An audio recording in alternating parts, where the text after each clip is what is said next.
I am Audrey Wilson, 35 years old, and I built a $4.7 billion retail empire while my family thought I was running a cute little boutique. Every Thanksgiving, they ridiculed my small shop while bragging about their corporate achievements. This year was different. As we finished dessert, my mother received an urgent email about her company being acquired. The takeover notice had my name on it. The look on her face was worth every dismissive comment I had endured for years. Let me know where you are watching from in the comments below and subscribe for more stories about underestimated women who conquered their industries. The Wilson family dinner table has always been a battlefield. Not with raised voices or thrown plates, but with achievements wielded like weapons and success measured in promotions, bonuses, and corner offices. I grew up understanding that value in our household was determined by your professional stature and financial portfolio. My mother, Margaret Wilson, has been an executive at Bellingham Corporation for over 20 years.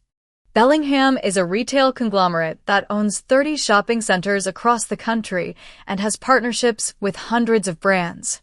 Mom started in middle management and clawed her way to senior vice president of operations. Her professional identity is so intertwined with Bellingham that sometimes I wondered if she remembered who she was outside those gleaming corporate headquarters. My father, Thomas Wilson, built his reputation as a cutthroat corporate attorney.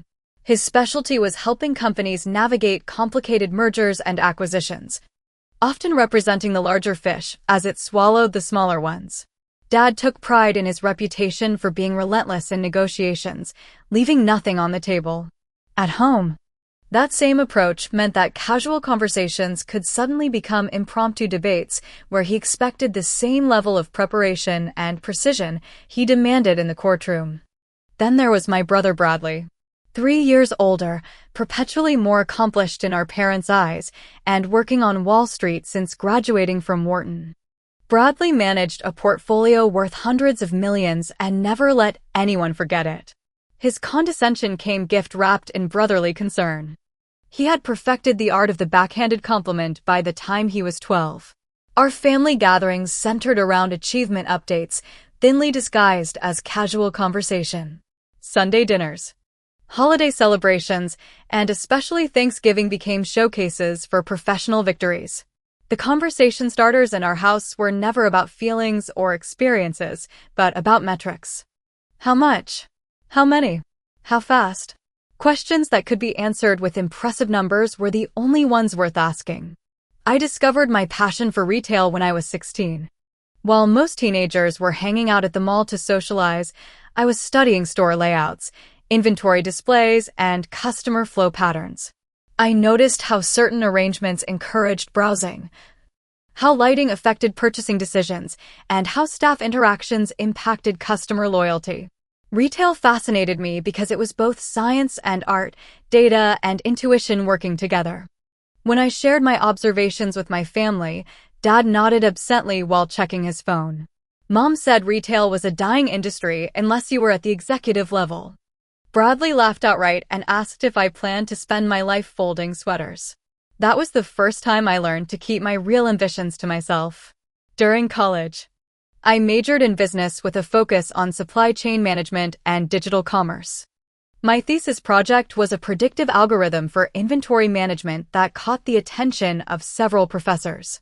When I called home excited about their feedback, Mom interrupted to tell me about Bradley's new apartment with a view of Central Park. My achievement evaporated in the shadow of his more tangible success. At 22, I presented a business plan to my parents for a new kind of retail concept. It combined physical storefront experiences with digital integration in ways that were just beginning to emerge in the market. Dad flipped through my meticulously prepared projections and said, "These numbers are cute, but unrealistic." Mom patted my hand and advised me to apply for Bellingham's management training program instead. "Think bigger, Audrey," she said, missing the irony that my vision was actually far more expansive than she realized. The Thanksgiving after I graduated was particularly memorable. Bradley announced his first six-figure bonus. Dad had just won a major case for a pharmaceutical company. Mom had successfully overseen the opening of Bellingham's largest shopping center to date. When attention reluctantly turned to me, I mentioned I was looking at retail spaces for a small boutique. The table went quiet before Bradley asked if I was serious. "Your degree is from Northwestern, not a community college," he reminded me, as if I might have forgotten. Dad suggested I consult with him before signing any leases to make sure I didn't get taken advantage of. Mom simply looked disappointed. While my family saw my plans as small thinking, I saw something they couldn't. The retail landscape was changing dramatically. Giants were falling because they couldn't adapt quickly enough. Massive overhead and outdated business models were becoming liabilities, not assets. I recognized that agility, technological integration, and personalized customer experiences were the future. My small boutique would be just the visible tip of a much larger, more ambitious business model. Every family has its love language. In the Wilson household, respect was only earned through a specific kind of success. The kind with prestigious titles, company cars, and mentions in business publications. As I pursued my vision, I carried the weight of knowing that until I achieved success in terms they recognized, I would remain the underachieving daughter with the quaint little shop. The family disappointment who had somehow missed the genetic ambition that defined Wilson DNA. What they never understood was that I hadn't rejected ambition. I had simply redefined it on my own terms. And as their dismissal of my work hardened from casual to chronic, I made a decision that would ultimately change everything. I would build my empire in silence. And one day, when the moment was right, they would finally understand just how limited their definition of success had always been. 6 months after that demoralizing Thanksgiving, I signed a lease on a modest storefront in an up-and-coming neighborhood in Chicago. The space was only 1,200 square feet, with weathered hardwood floors and large windows that flooded the interior with natural light. To my family, Willow Lane Boutique was a step down from my potential. To me, it was the first chess move in a much longer game. The day I got the keys, I called Mom out of filial duty. I tried to convey my excitement as I described the character of the space and my vision for the store design. Her response was predictable. "Are you sure about this, Audrey? Retail has the highest failure rate of any industry. You know Bellingham is always looking for sharp people with your education." I thanked her for her concern and changed the subject. What my family didn't understand was that Willow Lane wasn't just a clothing store. It was a testing ground for the retail concepts I had been developing since college. While most boutiques focus solely on product curation, I was building something fundamentally different. Every aspect of the customer experience would be enhanced by technology, but in ways that felt personal rather than automated. The dressing rooms were equipped with smart mirrors that allowed customers to request different sizes or colors without leaving. The inventory system tracked not just sales, but browsing patterns, allowing us to optimize displays based on actual customer behavior. Even the lighting adjusted subtly throughout the day to enhance the shopping environment based on crowding, weather, and merchandise focus. The first customer to walk through our doors was a woman named Elaine Hartford. In her early 60s with silver hair and impeccable style, she browsed methodically, examining fabric quality and stitching with an expert eye. After purchasing a cashmere cardigan and silk scarf, she asked to speak with the owner. When I approached, she studied me with unexpected intensity. "You have something special here," she said. "This isn't just another boutique. The way you've integrated technology without sacrificing the human element is remarkable." I thanked her, surprised by her perceptiveness. Most people noticed our unique offerings, but missed the underlying systems that made the experience seamless. "How did you finance all this?" she asked bluntly. "These systems must have cost significantly more than your inventory." Her directness caught me off guard. I explained that I had invested my entire savings and taken a substantial loan, betting everything on my concept.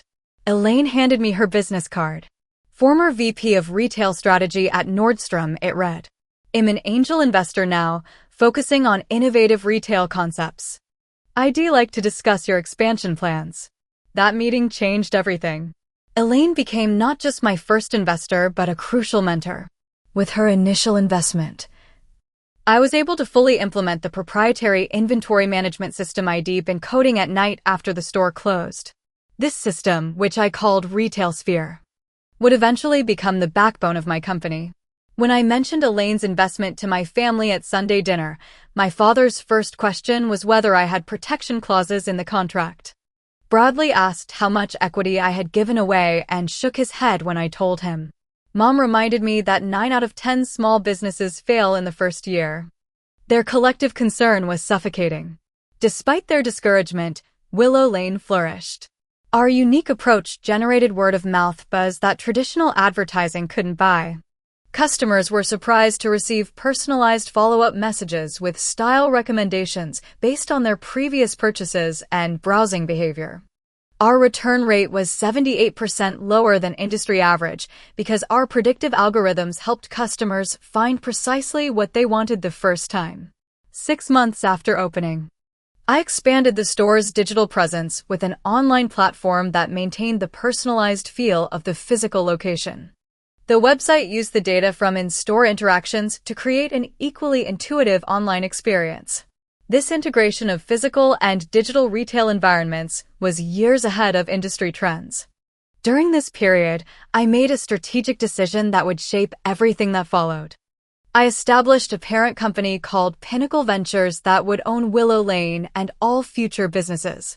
On paper, Pinnacle appeared to be a modest investment firm. In reality, it was the foundation for what would become my retail empire. The Christmas after Willow Lane opened, Bradley visited the store for the first time. He walked around with his hands in his pockets, examining our operation with the detached curiosity one might direct at an unusual zoo exhibit. "This is nice," he said finally. "Cozy. I can see why you enjoy it. It's low stress compared to what Mom and Dad do." I smiled and thanked him for stopping by, swallowing the explanation that I regularly worked 16-hour days and managed increasingly complex operations. In that moment, I realized there was freedom in being underestimated. While my family saw a quaint boutique, I was quietly building the infrastructure for something much larger. The following Thanksgiving, as we sat around the dining table listening to Bradley describe his latest promotion, Mom turned to me with well-intentioned concern. "Audrey, how is your little shop doing? Are you managing to keep the doors open in this economy?" I nodded and assured her we were doing fine, omitting that Willow Lane's revenue had tripled in the past year and that Pinnacle had just acquired a small but promising e-commerce platform. The pattern was set. They would ask cursory questions about my shop, and I would provide modest, non-threatening answers that confirmed their perception of my limited success. This dynamic was sometimes painful, but it also provided unexpected advantages. Operating beneath their radar allowed me to take risks they would have discouraged and make moves they would have questioned. While they saw stagnation, I was building momentum for something they couldn't yet imagine. While my family continued to view Willow Lane as my cute little shop, Pinnacle Ventures was methodically executing an expansion strategy that would have impressed even my father. Our first major move came 18 months after opening the boutique, when we acquired a struggling e-commerce platform called ShopStream for a fraction of its previous valuation. ShopStream had excellent technology but poor management. Their user interface was intuitive and their backend systems were robust, but they had burned through their funding without establishing a sustainable business model. I recognized that their technology could be integrated with Retail Sphere to create something truly revolutionary. To keep these moves under the radar, I established a complex corporate structure with multiple shell companies that obscured my role as the ultimate owner. This wasn't just about hiding my success from my family. It was also a strategic business decision. Being underestimated in the cutthroat retail industry provided significant competitive advantages. My growing operation needed talent, and I began carefully recruiting innovative minds who were frustrated by the sluggish pace of change at larger corporations. Zoe Chen, a brilliant supply chain specialist who had been overlooked for promotion at a major retailer, became our chief operations officer. Marcus Reynolds, who had developed groundbreaking retail analytics tools that his previous employer had been too conservative to implement, joined as our chief technology officer. What united our team was a shared vision of retail's future and the frustration of having that vision dismissed by industry dinosaurs. Many had stories similar to mine, of being patted on the head and told to think smaller, more practically. Together, we were building something that would eventually force the entire industry to adapt or perish. The integration of RetailSphere with ShopStream's technology created a retail platform that could predict inventory needs with unprecedented accuracy, personalize customer experiences across physical and digital touchpoints, and optimize pricing in real time. We called this integrated system Nexus, and it became the foundation for our accelerating growth. 3 years after opening Willow Lane, Pinnacle Ventures secured its first major international investor, Gene Park, a South Korean retail magnate who recognized the revolutionary potential of our technology, invested $60 million for a 15% stake in the company. His investment allowed us to acquire 3 more struggling but strategically valuable companies and integrate them into our expanding ecosystem. At this point, the disconnect between my actual work and my family's perception of it became almost comical. The day after closing the deal with Gene Park, which had required weeks of intense negotiations and minimal sleep, I attended a family dinner where Bradley spent 30 minutes describing his new BMW. When attention reluctantly turned to me, Mom asked if I had considered selling handmade jewelry in my boutique to increase the average purchase value. It would have been easy to correct their misconceptions, to pull out my phone and show them Pinnacle's rapidly expanding portfolio or mention that my net worth now exceeded Bradley's by several multiples. But I had come to understand something important about success and validation. The need for external recognition, especially from family, was a chain I needed to break. True freedom would come not from proving them wrong, but from no longer needing to. Still, maintaining the charade became increasingly complicated as Pinnacle grew. There were close calls, like when Dad mentioned a client who was acquiring a chain of boutiques and suggested they might be interested in buying Willow Lane. I had to carefully explain that I wasn't interested in selling without revealing that Pinnacle had actually been approached about acquiring that very client. Or the time Mom mentioned reading about an innovative retail technology company that was disrupting the industry, unaware she was describing one of Pinnacle's recent acquisitions. I nodded politely and changed the subject, even as I mentally reviewed the press release our communications team had crafted for that announcement. Perhaps the most challenging aspect of building my secret empire was the emotional toll. There were nights after major achievements, like closing a difficult acquisition or successfully launching a new technology platform, when I longed to share my excitement with my family. To call Mom and tell her about the problem we had solved or the milestone we had reached. But those calls would have required explanations that would shatter the narrative they had constructed about my career, and I wasn't yet ready for that confrontation. Instead, I built a different kind of family. My executive team became the people with whom I celebrated victories and navigated challenges. Elaine Hartford, my first investor and mentor, became the maternal figure who actually understood my vision and believed in my abilities without qualification. These relationships, based on mutual respect and shared purpose, provided the validation I had once sought from my biological family. 5 years after opening Willow Lane, Pinnacle Ventures had grown into a retail technology powerhouse with a valuation approaching $2 billion. We owned 17 retail brands, ranging from boutique operations like Willow Lane to major e-commerce platforms. Our Nexus technology was licensed to select retail partners, generating substantial recurring revenue. And we had begun exploring international expansion with promising pilot programs in Asian markets. All of this remained completely unknown to my family, who continued to view me as the daughter with the boutique that was somehow staying afloat despite her lack of real business acumen. At each Thanksgiving dinner, as I listened to their achievements and deflected questions about my shop, I wondered if next year would finally be the time to reveal the truth. But somehow, the right moment never seemed to arrive. Until Bellingham Corporation appeared on our acquisition radar. This year's Thanksgiving arrived with the usual mixture of obligation and anxiety. As I drove to my parents' suburban home, I mentally rehearsed the bland updates I would provide about Willow Lane when inevitably asked.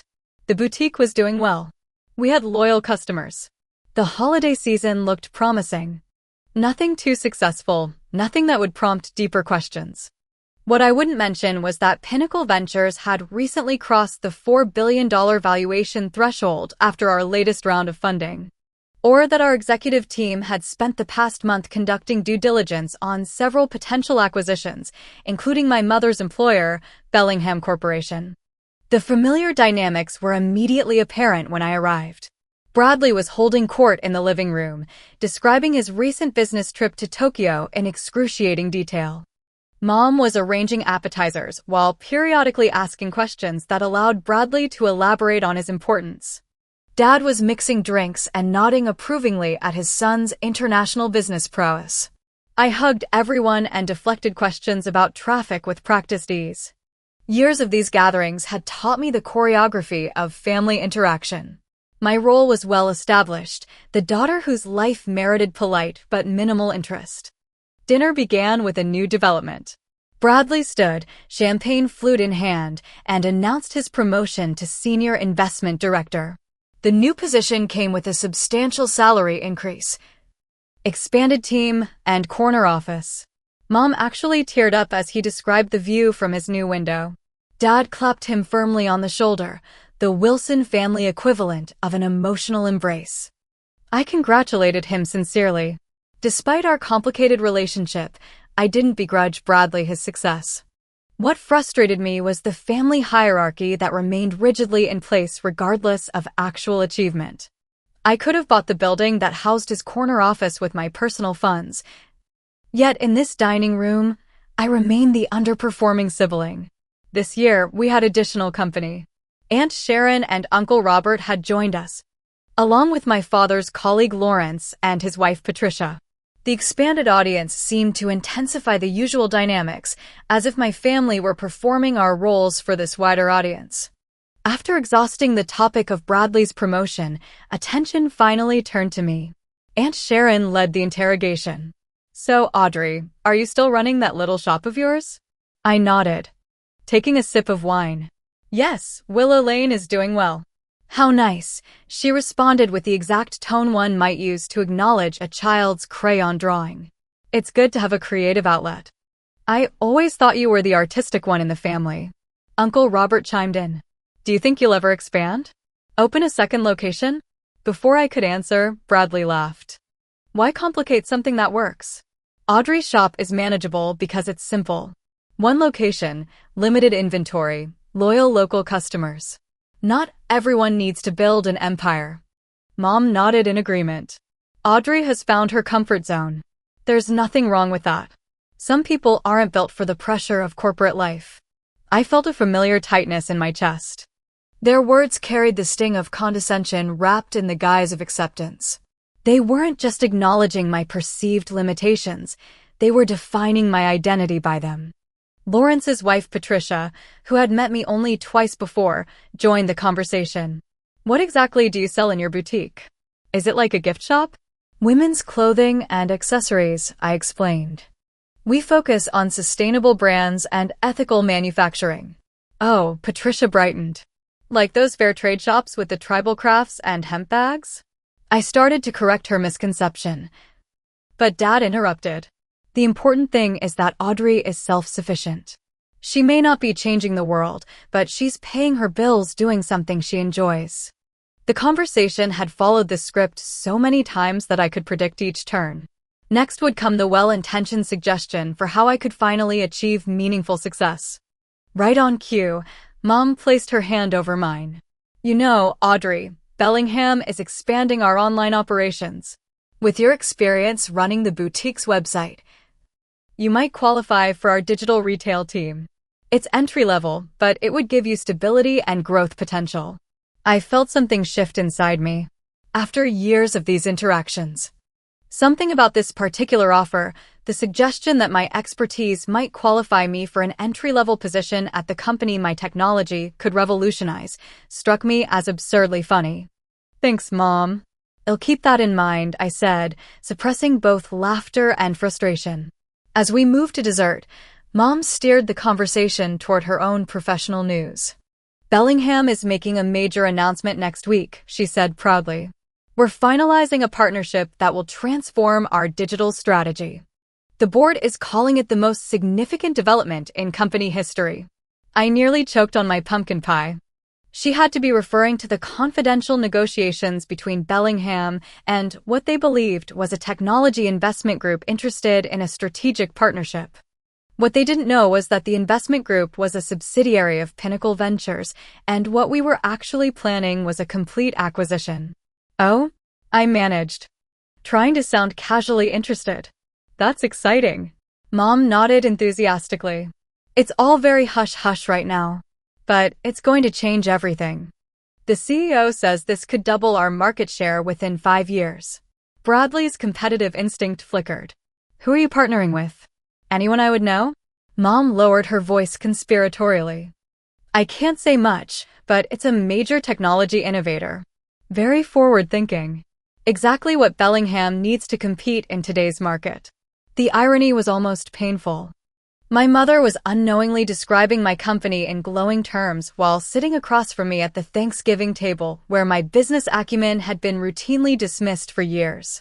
As the meal concluded, the conversation circled back to Bradley. His investment portfolio, his brilliant clients, his strategic insights. I helped clear the dishes, playing my assigned role of supportive sister and daughter, all while a monumental decision crystallized in my mind.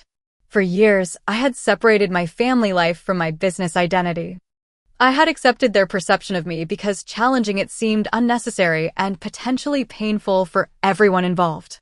But as I listened to Mom once again explain to Aunt Sharon why my little shop was a nice hobby but not a real career, I realized that maintaining this divide was no longer serving any positive purpose.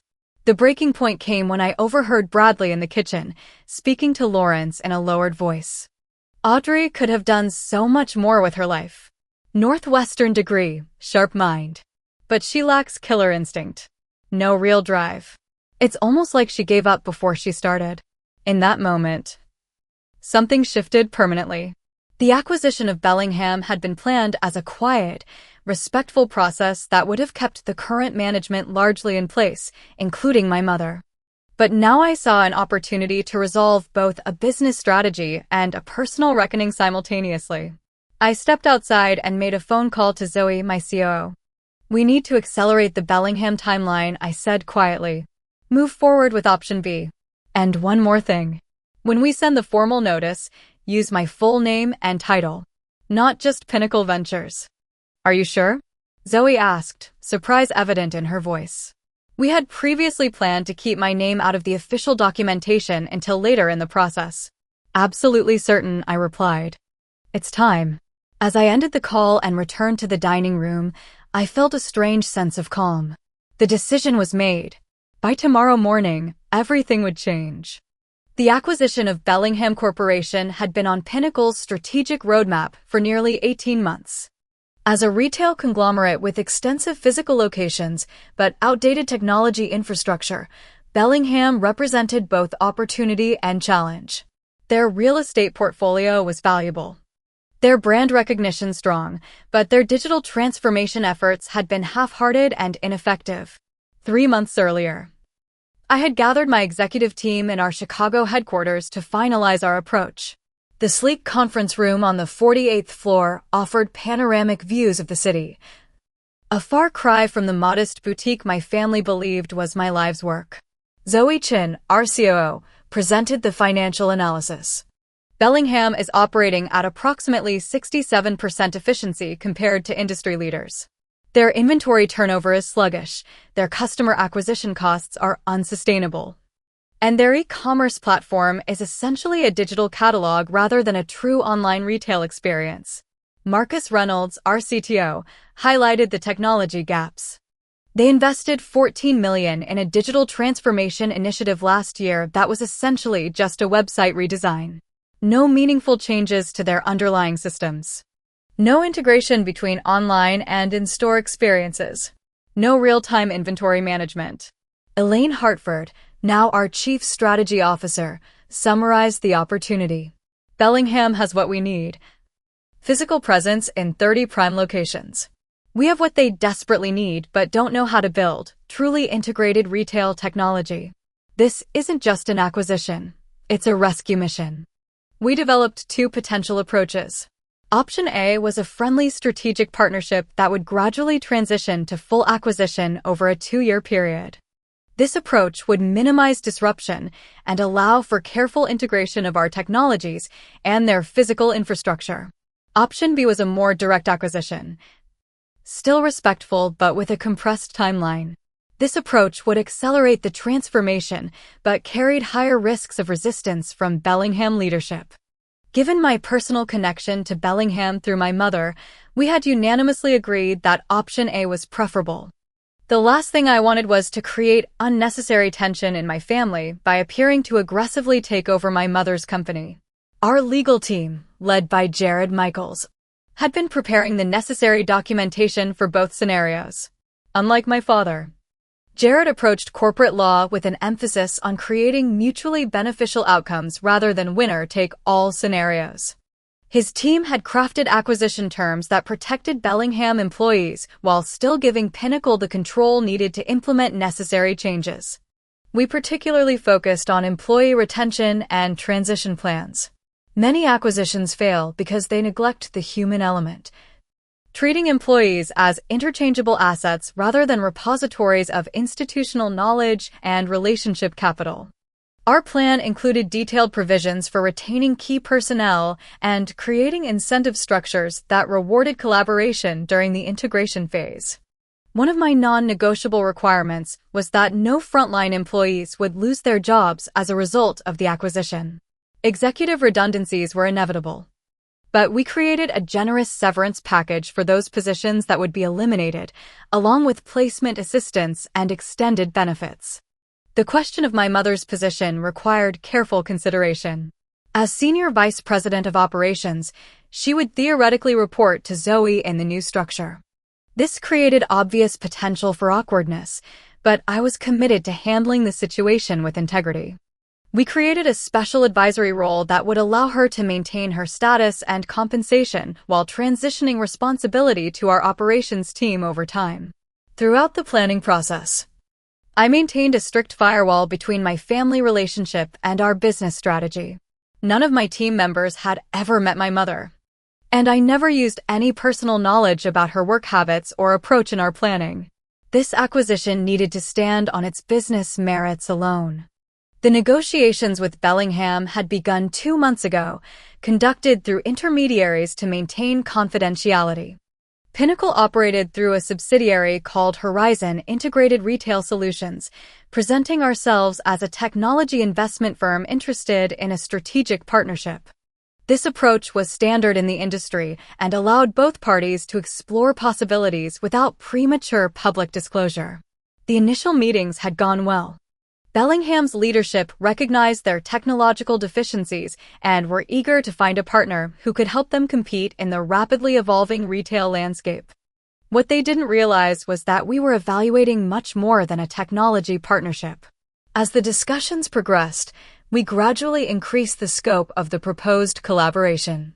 From a limited technology licensing arrangement, we expanded to a shared ownership model for their digital operations, and finally to a comprehensive strategic partnership that would effectively give us controlling interest in their decision-making. Throughout this process, I had maintained my distance, allowing our corporate development team to lead the discussions. My involvement would have risked recognition of my name, particularly if anyone had mentioned the negotiations to my mother. All of this careful planning had been leading toward a measured, gradual transition that would minimize disruption for everyone involved. Option A was proceeding exactly as intended, with final partnership documents scheduled for review in January. Until Thanksgiving dinner changed everything.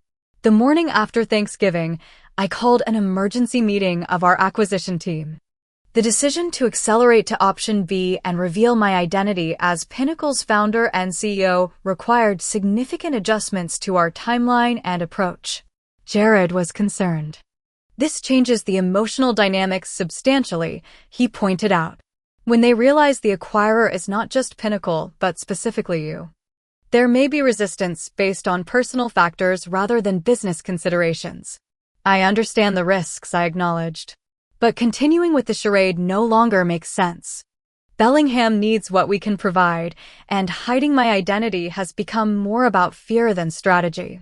We spent the day revising documentation, preparing communications, and adjusting our integration timeline. The formal acquisition notice would be delivered to Bellingham's board that evening, with my name and title clearly indicated. It would be followed by a comprehensive presentation of our vision for the combined company and the benefits it would create for shareholders, employees, and customers. As I signed the final documents that would set this irreversible process in motion, I felt a complex mixture of emotions. There was the natural anxiety that accompanies any major business decision involving billions of dollars and thousands of jobs. But there was also a deeply personal dimension to this particular transaction. For years, I had compartmentalized my professional achievements and my family identity. I had allowed my parents and brother to maintain their perception of me as less ambitious, less successful, less Wilson than the rest of them. That division had served a purpose during the building phase of my company, but it had outlived its usefulness. Whatever happened next, the truth would finally be known. Audrey Wilson was not just the daughter with the quaint boutique. She was the founder and CEO of a multi-billion-dollar enterprise that was about to acquire the company that had defined her mother's career. The company that had been held up as the standard of real success against which my little shop had been found perpetually wanting. I thought back to all the Thanksgiving dinners, all the dismissive comments, all the well-intentioned suggestions for how I could finally find meaningful work. Part of me wished I could be present when my mother opened the acquisition notice and saw my name. But a wiser part knew that some realizations are better processed in private. Tomorrow would bring complicated conversations and reorganized family dynamics. But tonight, as I authorized the delivery of the acquisition documents to Bellingham's board, I felt something unexpected. Not triumph or vindication, but relief. The exhausting task of maintaining separate identities was finally coming to an end. The divided life I had been living was about to become whole. I was home in my apartment when my phone rang at 8:42 p.m. Mom's name flashed on the screen. The acquisition notice had been sent to Bellingham's board members and executive leadership team exactly 30 minutes earlier. I had been expecting this call, though perhaps not quite so quickly. I took a deep breath and answered. Hello?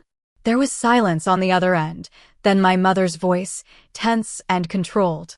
Audrey, I need to ask you something. And I need you to be completely honest with me. Of course, I said, keeping my tone neutral. Do you have any connection to Pinnacle Ventures? The directness of her question confirmed that she had already seen the acquisition notice with my name on it. This was not a fishing expedition. This was verification of information that had upended her understanding of reality.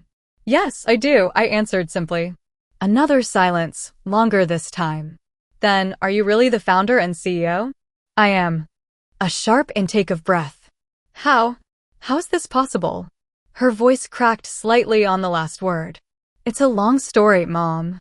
One I should probably tell in person. We need to talk. Now. I'm coming over. She hung up before I could respond. I moved through my apartment in a state of strangely detached calm, straightening already tidy surfaces and checking my reflection. I was wearing jeans and a cashmere sweater, casual weekend clothes that suddenly seemed inadequate for the conversation ahead. Should I change into something more businesslike? The thought struck me as absurd. After years of hiding my professional identity from my family, I was worried about proper attire for its revelation. 40 minutes later, the doorbell rang. I opened it to find not just my mother, but my father and Bradley as well.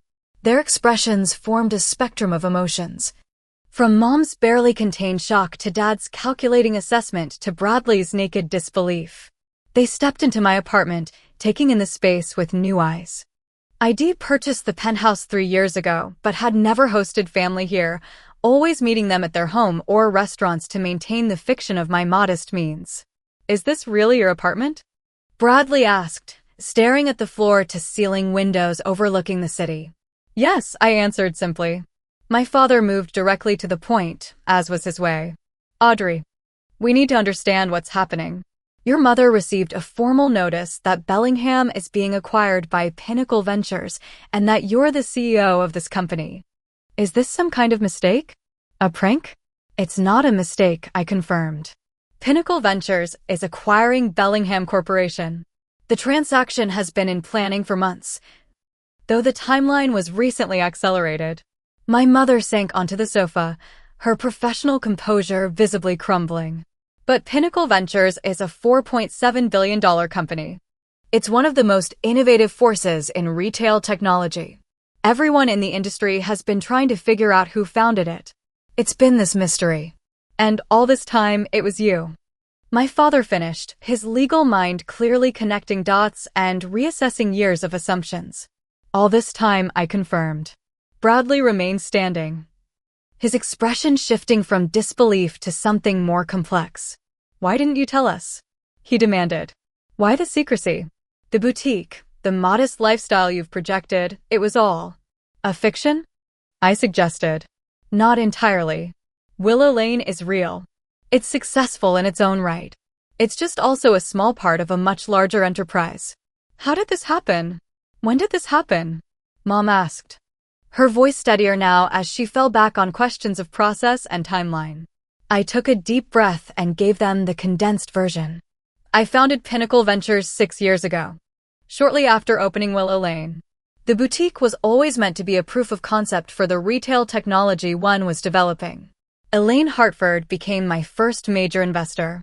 We acquired struggling but promising retail tech companies, integrated their technologies with our own, and expanded methodically.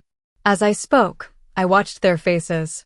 Dad was nodding slightly, his expression suggesting he was mentally reviewing every interaction we'd had over the past 6 years, recalibrating his understanding of my capabilities. Mom sat perfectly still, her hands clasped tightly in her lap. Bradley paced by the windows, periodically shaking his head as if trying to dislodge an impossible thought. So all these years, Bradley finally said, turning to face me, when we asked about your shop and you gave those modest answers about just getting by. I kept things simple, I acknowledged. The truth would have been complicated. Complicated? He repeated incredulously. Audrey's a secret billionaire would have been complicated? Audrey could buy and sell all of us would have been complicated? That's not what this was about, I said firmly. Then what was it about? Mom asked, finally meeting my eyes directly. Why hide your success from your family? Did you think we wouldn't be happy for you? The question hit harder than I expected. Would they have been happy for me? Or would my success have been measured against their expectations, found excessive in some ways and insufficient in others? I began carefully. I needed to build something on my own terms, without expectations or commentary or well-meaning advice. And once that pattern was established, it became easier to maintain than to correct. Dad cleared his throat. The Bellingham acquisition. How long has that been in the works? About 18 months from initial strategy to now, I answered, grateful for the shift to more factual territory. And my position? Mom asked, her voice small but professional. What happens to me in this acquisition? We've created a special advisory role that maintains your compensation and status, I explained. Your institutional knowledge is valuable, and we'd like to retain that through the transition. This isn't about pushing anyone out, Mom. It's about creating something stronger by combining Bellingham's physical infrastructure with our technology. She nodded slowly, processing this information with the same analytical approach she applied to business problems at work. A new thought seemed to strike her. Does this mean you're my boss now? The question hung in the air, crystallizing the bizarre reversal of our lifelong dynamic. After a moment, I nodded. Technically, yes. Though we'd establish a reporting structure that would minimize any awkwardness. Bradley laughed suddenly, a sharp sound devoid of humor. This is unbelievable. My little sister, who we all thought was running a struggling boutique, is actually a retail tech mogul who's acquiring Mom's company. It's like something from a movie. I understand this is a shock, I acknowledged. It wasn't how I planned for you to find out. How did you plan for us to find out? Dad asked, his tone gentler than I'd expected. I didn't have a good answer. The truth was that I had perpetually deferred that decision, allowing the deception to continue through Thanksgiving after Thanksgiving, family dinner after family dinner. Bradley walked to the window, staring out at the city lights. "So, what's Pinnacle actually worth?" he asked finally. "What are you worth?" "The company is valued at just under $5 billion, I said. "My personal stake is approximately 62%. He turned back to face me, his expression unreadable. "So you're worth about $3 billion. "On paper, yes." He shook his head slowly. "All those times I bragged about bonuses and promotions. You could have bought my entire firm with your pocket change." "That was never the point, Bradley." "Then what was the point?" he demanded. Frustration breaking through. "To make us look foolish? To secretly laugh at our ignorance?" The accusation stung because it contained a kernel of truth. There had been moments when their condescension had grated, when I had taken private satisfaction in knowing how wrong their assessment of me was. "No," I said firmly. "It wasn't about humiliating anyone. It was about building something meaningful without having to justify every decision or milestone along the way." My mother stood suddenly, smoothing her skirt with automatic precision. "I need to process this. We're all processing this." She looked around the penthouse as if seeing it for the first time. "This changes everything, doesn't it?" "Not everything," I offered. "I'm still the same person." She smiled sadly. "But you're not, Audrey. Or rather, you're not the person we thought you were. You're not the daughter I thought I knew." The words carried no accusation, just a simple acknowledgement of the gap between perception and reality. And in that moment, I realized that revealing my professional success had created a new kind of distance, one that would take time and effort to bridge. As they prepared to leave, my father paused. That retail technology mom was so excited about, the partnership that was going to transform Bellingham. "That was you all along, wasn't it?" I nodded. He shook his head, a rueful smile touching his lips. "We should have recognized your brilliance years ago. That's on us." After they left, I stood at the window watching the city lights, feeling oddly hollow. The revelation that had loomed so large in my imagination for years had finally occurred. But it had brought neither the vindication nor the closure I had unconsciously expected. Instead, it had created a new beginning, one that required all of us to relearn who we were to each other. The carefully constructed identities we had maintained within our family had been irrevocably disrupted. What would replace them remained to be seen. My phone buzzed with a text from Bradley. "Can't believe my little sister is a freaking billionaire. We need to talk. Lunch tomorrow?" I smiled slightly at the screen. Despite everything, some dynamics remained unchanged. Bradley still expected to set the agenda, to determine when and how we would address this new reality. But other things had changed permanently. I typed back, "Can't do lunch. Have an acquisition to complete. Dinner at Giorgio at 7? His response came quickly, "I'll be there." For the first time in our adult relationship, I had established the terms of our interaction with quiet confidence rather than deference. It was a small shift, but a significant one. The pattern of our family was being rewritten, one interaction at a time. The weeks following the revelation were a careful dance of professional integration and personal recalibration. At Bellingham headquarters, I was introduced to the executive team as the founder and CEO of Pinnacle Ventures, the company that was now their parent organization. The looks of surprise when they connected me to Margaret Wilson were quickly masked by professional courtesy, but the whispers followed me through the corridors. My mother maintained admirable composure during business hours. She introduced me with proper deference to my position while subtly emphasizing our family connection, threading the needle between professional protocol and maternal pride. It was a masterful performance that revealed both her corporate skill and her adaptability in the face of this seismic shift in our relationship. Away from the office, the adjustment was more complicated. Our first family dinner after the revelation was a tentative affair, with conversation carefully steered toward neutral topics. The unspoken question lingered beneath every exchange. Who are we to each other now that the roles we've played for years have been disrupted? Bradley was the first to directly address the elephant in the room. "So, should we be asking for stock tips from our resident billionaire?" he asked over dessert, his tone walking the line between jest and genuine inquiry. Pinnacle is privately held, I reminded him. No stocks to tip. Right, of course, he nodded, then pressed on.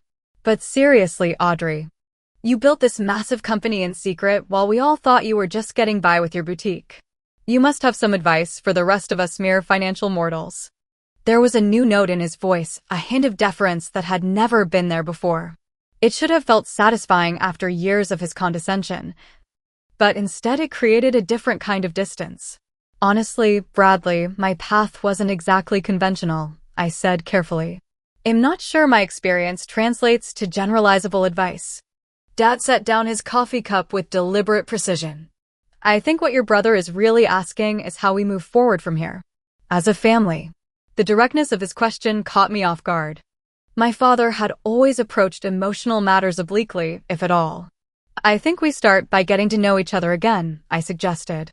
Without preconceptions or established roles. Mom nodded slowly. I keep thinking about all the times I offered you advice about your little shop.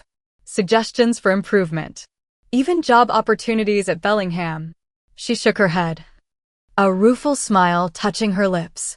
It must have been excruciating. Not excruciating, I corrected gently. Sometimes frustrating. Sometimes amusing. But mostly just complicated. I was living a divided life, and that creates its own kind of strain. Why did you keep up the pretense for so long? Dad asked. You could have told us years ago, when Pinnacle first became successful. It was a fair question, one I had been asking myself repeatedly since the revelation. At first, it was practical, I explained. I needed space to build something without well-meaning input or criticism. But then, as Pinnacle grew, the disparity between your perception and reality became so vast that bridging it felt increasingly difficult. The longer I waited, the harder it became to find the right moment or the right words. Bradley leaned forward. Were you ever going to tell us? If the Bellingham acquisition hadn't forced your hand? I considered the question honestly. I think I was working toward it. But I can't say with certainty when or how it would have happened. The conversation marked the beginning of a gradual thawing. Each subsequent family gathering became slightly less stilted, slightly more authentic. We were learning how to interact without the scaffolding of our previous roles, discovering aspects of each other that had been obscured by years of assumptions and expectations. My mother approached this transition with characteristic determination. She scheduled a standing monthly lunch where we deliberately avoided business topics, focusing instead on books, films, travel, and occasionally, tentatively, more personal matters. During one such lunch, 3 months after the revelation, she asked a question that surprised me. Were you happy, Audrey? All those years when we thought you were struggling with your boutique. Were you actually happy with your life? The question cut to the heart of the matter in a way I hadn't expected from my achievement-oriented mother. I was fulfilled professionally, I answered carefully. Building Pinnacle was exhilarating and meaningful. But happiness? That was more complicated. There was always a gap between my actual life and the version of it I shared with you. That kind of compartmentalization takes a toll. She nodded, her eyes reflecting a new understanding. I wish I had seen you. Really seen you. Not just what I expected or hoped to see. The conversation with my father came later, during a rare weekend when just the two of us met for breakfast. After methodically working through his omelet, he set aside his fork and looked at me directly. I've been reviewing my memories of your presentations over the years, he said. That business plan you showed me when you were 22. The one I dismissed as cute but unrealistic. I was wrong, wasn't I? Spectacularly wrong. The plan was sound, I acknowledged. But to be fair, it evolved substantially as it was implemented. He shook his head. That's not the point, Audrey. The point is that I failed to recognize your vision and capability. I measured you against conventional standards and missed the innovation staring me in the face. As a father, that's a difficult realization. His admission, delivered with the same precision he brought to legal arguments, created an opening for a more honest relationship than we'd ever had before. With Bradley, the adjustment took a different path. After several awkward dinners where he vacillated between his old patronizing manner and a new, uncomfortable deference, he finally called me directly. "I need your help," he admitted bluntly. "I'm considering a career change. Investment banking isn't what I thought it would be, and after seeing what you've built, I have questions. Real questions, not competitive brother questions." That conversation led to others, gradually transforming our relationship from one defined by rivalry to one characterized by mutual respect for our different strengths and choices. The most profound change, however, was internal. For years, I had defined myself partly in opposition to my family's expectations and assessments.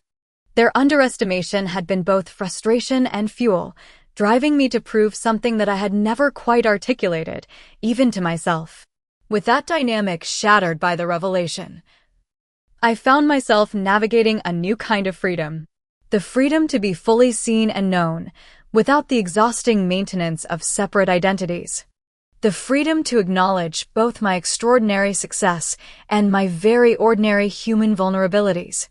The freedom to recognize that validation, even from those we love most, is ultimately less important than the integrity with which we pursue our own vision.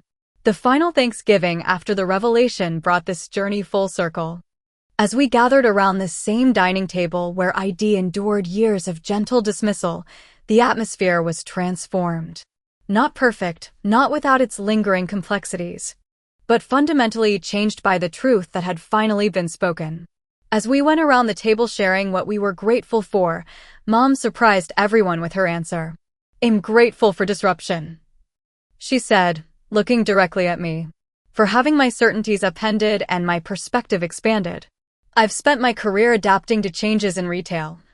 But the most significant adaptation has been personal. Learning to see my daughter not as I imagined her, but as she actually is. That has been the greatest gift and the greatest challenge." Her words captured the journey we'd all been on, learning to recognize each other beyond the roles and expectations that had defined our family dynamic for so long. Later that evening, as we cleaned up the kitchen together, Mom asked about Pinnacle's latest acquisition target. For the first time, I shared the details freely, without filtering or downplaying my involvement. She listened with genuine interest, occasionally asking insightful questions that reminded me of her own considerable business acumen. As I drove home that night, I reflected on the long, complicated path that had led to this point. The truth that had finally set us all free wasn't just about my professional success or financial worth. It was about the courage to be fully yourself, even when that self defies others' expectations or understanding. It's about recognizing that true validation can never come from external sources, no matter how beloved, but only from the alignment between your actions and your deepest values. My journey from the daughter with the quaint boutique to the revealed founder of a retail empire had transformed not just how my family saw me, but how I saw myself.